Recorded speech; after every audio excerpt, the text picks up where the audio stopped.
Hello guys, cutting class part 5ലേക്ക് എല്ലാവർക്കും സ്വാഗതം. കഴിഞ്ഞ ക്ലാസ്സിൽ സിമ്മീസ് എങ്ങനെയാണ് പേപ്പറിൽ കട്ടാക്കുക എന്നുള്ളത് ഞാൻ കാണിച്ചു തന്നിട്ടുണ്ടായിരുന്നു. ഇപ്പോൾ തുണിയിൽ എങ്ങനെയാണ് കട്ടാക്കുക എന്നുള്ളത് ഞാൻ കാണിച്ചു തരാൻ പോവുകയാണ്. ആദ്യം മെജർമെൻറ്റിന് വേണ്ടിയിട്ട് ഇങ്ങനത്തെ തുണി എടുക്കുക. നമുക്ക് ആദ്യം നീളം എടുക്കുക. നീളം ഇത് 13.5 ഉള്ളൂ. നമുക്ക് സിമ്മീസിനായതുകൊണ്ട് കുറച്ച് നീളം ആവശ്യമുണ്ട്. അപ്പോൾ ഒരു 18 എടുക്കാം.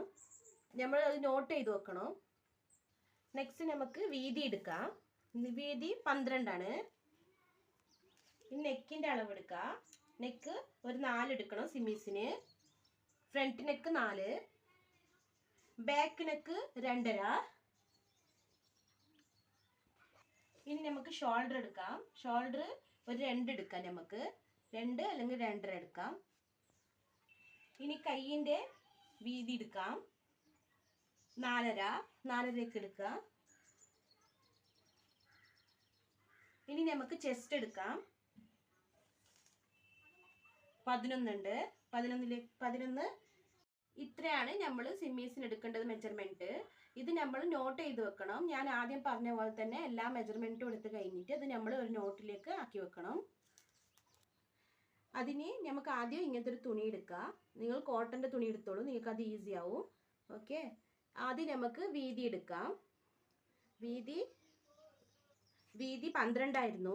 12 നേരെ ഹാഫാണ് എടുക്കേണ്ടത്. അതായത് 6 + 1.5 7. അപ്പോൾ 7.5ലേക്ക് മാർക്ക് ചെയ്യണം. 7.5ലേക്ക് മാർക്ക് ചെയ്ത് കഴിഞ്ഞു. ആ വീതിയിലേക്ക് നമ്മൾ ഫോൾഡ് ചെയ്യുക. 7.5ലേക്ക് നമ്മൾ മാർക്കാക്കി കഴിഞ്ഞല്ലോ. അപ്പോൾ അതിലേക്ക് നമ്മൾ ഫോൾഡ് ചെയ്യുക. നീളം 18 ആണ്. 18 + 1.5 19.5. 19.5ലേക്ക് ഇവിടെ മാർക്ക് ചെയ്യണം. ഇനി നമുക്ക് ഇവിടുന്ന് ഫോൾഡ് ചെയ്യാം. ഇങ്ങനെ മടക്കുക, 2 ഫോൾഡ് ആക്കുക. ഇനി നമുക്ക് നെക്ക് അളവെടുക്കുക. നെക്ക് നമ്മൾ 4 ആണ് പറഞ്ഞിട്ടുണ്ടായത്.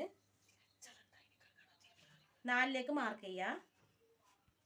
ഇനി നമുക്ക് നെക്കിൻ്റെ വീതി അത് 2ലേക്ക് മാർക്ക് ചെയ്യുക. ഇതേപോലെ മാർക്ക് ചെയ്യുക. ഇനി നമുക്ക് ചെസ്റ്റ് നമുക്ക് 2.5 കൊടുക്കാം. ഇനി കൈയിൻ്റെ വീതി 5 കൊടുക്കുക.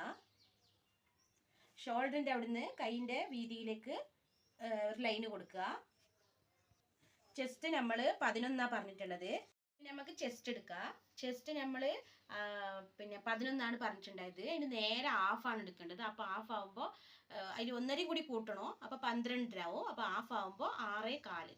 6.25ലേക്ക് മാർക്ക് ചെയ്യുക. 6.25ലേക്ക് മാർക്ക് ചെയ്തു. ഈ കൈയിൻ്റെ ഈ പോയിന്റിൽ നിന്ന് ഇങ്ങോട്ടേക്ക് മാർക്ക് ചെയ്യുക. ഇങ്ങനെ ഒരു സ്ട്രൈറ്റ് ലൈൻ ഇട്ട് കൊടുക്കുക. ഇനി നമുക്ക് ഇവിടുന്ന് ചെറിയൊരു ഷേപ്പ് ഇങ്ങനെ കൊടുത്തിട്ട് ഈ സ്ട്രൈറ്റ് ലൈനിലേക്ക് ഇതാക്കി കൊടുക്കുക. ഇനി ഈ നെക്കും ഒരു ഷേപ്പ് കൊടുക്കുക, റൗണ്ട് ഷേപ്പ് കൊടുക്കുക. കൈയിനും റൗണ്ട് ഷേപ്പ് കൊടുക്കുക. ഇപ്പം നമ്മൾ സിമ്മീസ് മാർക്ക് ചെയ്ത് കഴിഞ്ഞു. ഇനി നമുക്കിത് കട്ട് ചെയ്യാം. ആദ്യം നെക്ക് കൈയിൻ്റെ അവിടെ കട്ട് ചെയ്യാം. കൈയിൻ്റെ റൗണ്ട് ഷേപ്പാണ് കട്ട് ചെയ്യേണ്ടത്. പിന്നെ സിമ്മീസിൻ്റെ ഈ ഷേപ്പിൻ്റെ കുറച്ച് ഇങ്ങോട്ടായിട്ട് കട്ട് ചെയ്യണം. പിന്നെ സ്ട്രൈറ്റ് ലൈനിലേക്ക് കട്ട് ചെയ്യണം. ഇനി താഴെ ഈ എൻഡും കട്ട് ചെയ്യണം.